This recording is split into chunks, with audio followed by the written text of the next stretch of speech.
Good evening, ladies and gentlemen, and welcome to this very special event.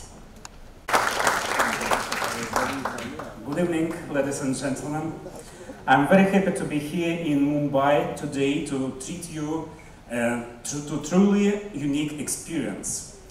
Tonight you will become the very first audience to see the new film about South Asia, a part of the documentary series Wild Edens. From dense forests to remote deserts, along wild mountain ranges to the mighty river Ganges, you will see the amazing nature of India with your own eyes. Dear friends, we live in the time of a worldwide crisis, and this crisis is a global warming. Climate change is here, and we should address the issue urgently. Droughts, forest fires, floods, melting glaciers, loss of entire unique ecosystems. These are the things global warming has in store for us. I know for a fact that I don't have to convince you that our predicament is deadly serious. Here in India, climate change hit particularly close to home since 2080. Will forever go down in history as a year of the most devastating flood of the last 100 years. We, in Russian nuclear corporation Rosatom, the world leader in generating low carbon energy, initiated the Wild Edens communication project, fulfilling our responsibility for the preservation of our common home. The Wild Edens documentaries highlight how fragile our planet is and how important it is for us to join forces in saving it. We seek to remind people around the world that we desperately need to transition to low-emission development. We want to stress that the planet may be left unrecognizable unless they reduce carbon footprint. For over 70 years, Rosatom State Corporation has been working on providing future generations with a green and reliable source of energy. In 2017 alone, our nuclear power plants prevented emission of 584 million tons of CO2. Is it a lot? I can tell you that this is a tenth of the exhaust gases produced by all cars on the planet.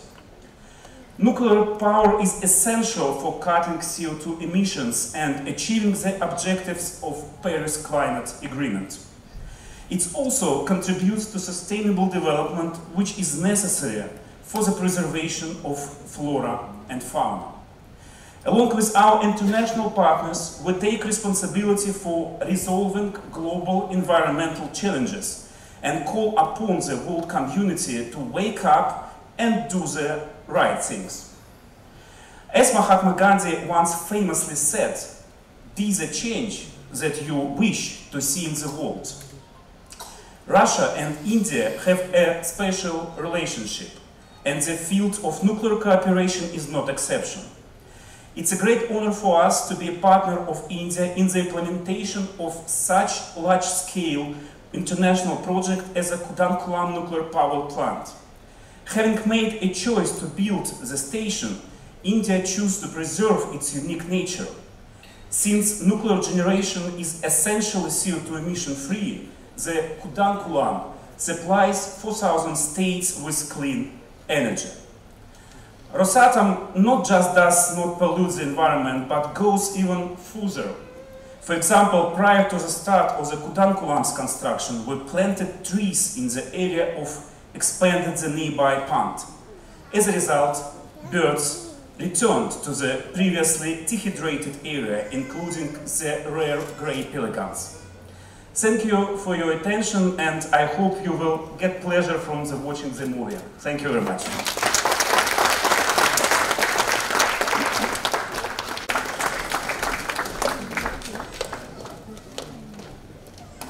Thank you, Ira, and thank you for all that you do in spreading the word on climate change as well. We do need a lot of young Indians to come forward.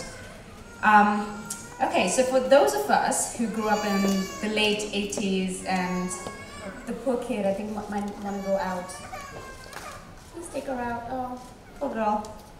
Girl? Yes. Okay. Okay, so for those of us who grew up in India in the late 80s and 90s, era, you as well, I think we may all remember how special our Sundays were. Now, I particularly remember going home right after Sunday school with my friends because I wanted to catch the latest episode of the Hindi anime series of Mowgli, the Jungle Book. Now, while we were watching this series, kids, parents, all of us, we were all rooting for Mowgli. Why? Because Mowgli was fighting for his place with the wolves, and Mowgli was also fighting to save the jungle from hunters and poachers. Basically, we were all rooting for him because it felt so intimate and personal. So what happened exactly to all of us as we became adults? Now, undoubtedly, our responsibilities changed and they skyrocketed. But we still haven't identified as one particular responsibility as truly ours.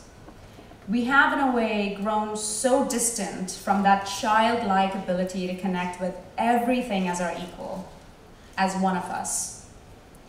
And the biggest of all disconnects is, sadly, Mother Nature.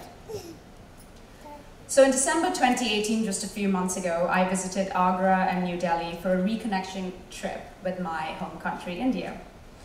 While this trip was filled with nostalgia and undeniable hospitality, generosity, and possibly the best culinary experience, the one thing that was quite hard to ignore was the air I was breathing. On one little trip to Chandni Chowk in New Delhi, my cycle rickshaw driver told me that his lungs were so badly impacted from the polluted winter air that it had cut down his productivity to earn by half. And it was not only affecting his well-being and his health, but also his family's ability to eat 3 square meals a day. The dangers of global warming in India are grave. Floods, as we've seen, record-breaking heat waves killing thousands in each of the last 2 summers, and we are getting ready for the next summer. Drought has damaged crops, causing starvation and a rash of farmers' suicides. As global temperatures continue to rise, hot weather countries like India feel the limits of habitability being stretched. But another integral part of our planet is also being affected by climate change. In India and Bangladesh, many of our rare and unique wildlife and plant species have come under the threat of extinction.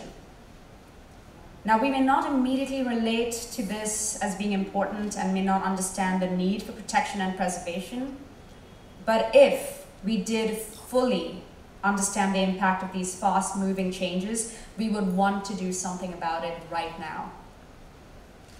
From the shrinking habitat of the Bengal tiger to increased water scarcity, driving human-wildlife conflict, these changes will become more pronounced in the years to come. So I've been learning a lot about this human-wildlife biodiversity connection in my role as Ambassador for Wild Edens. And as I keep going deeper and deeper and deeper into my research, the one thing that keeps coming up time and again as one of the biggest solutions is clean and green energy, lowering carbon emissions and reducing carbon footprint. So luckily, Rosatom understands this, and they are fighting the good fight to reverse the damaging effects of global warming. And therefore, I sincerely want to thank them, and I want to thank National Geographic for this wonderful gift that is Wild Edens. Through this well-made documentary, the world and my fellow Indians will be able to connect with my country's exotic mix of wild nature, rare animal life, unique wildlife sanctuaries, and magnificent landscapes that are mesmerizing, but are also under the threat of extinction. The many wonderful creatures that you will be introduced into this film, and I had such a joyful time actually recording the voiceover for this because I kind of felt like, you know, I get to tell these stories and now you get to hear the stories. But I promise you, you're going to fall in love with them. You're going to be rooting for them. You're going to be won over by their beauty, their resilience, their survival instincts, and also their vulnerability. So going back to the Jungle Book, I recently had an opportunity to honor my childhood memory of being such a die-hard lover of that tale by playing a part in the recent film Mowgli. As I was doing the press rounds and as I had come into my own awareness of the ills of climate change, a thought crossed my mind. What if there came a day that I had to tell my grandchildren that the only way they will ever know who Shere Khan truly is through an image in the storybooks or the brilliantly engineered motion capture version in my film? Well, that would be a terrible day. So I truly hope that day never comes, because we would have horribly failed the future generations. I believe that the human spirit has the ability to wake up and take action to reverse these ills. Rosatom, Nat Geo, and Wild Edens have all joined the fight and are making these solutions and the awareness attainable and desirable. So let's not give in to despondency or ignorance anymore. Let's do Mother Earth a real solid for all the amazing things that she's been generously giving us for years. Let's join the fight and let's win. Thank you so much. Enjoy the film.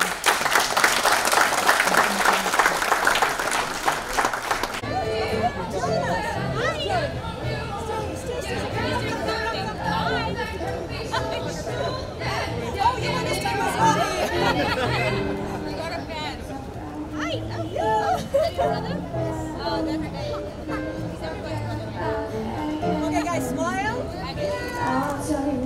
Smile.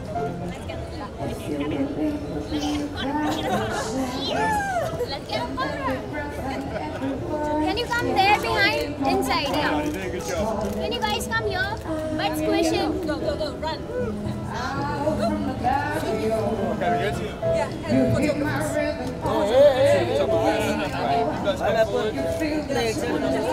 One second, man. Go, go, go. Can you come my side?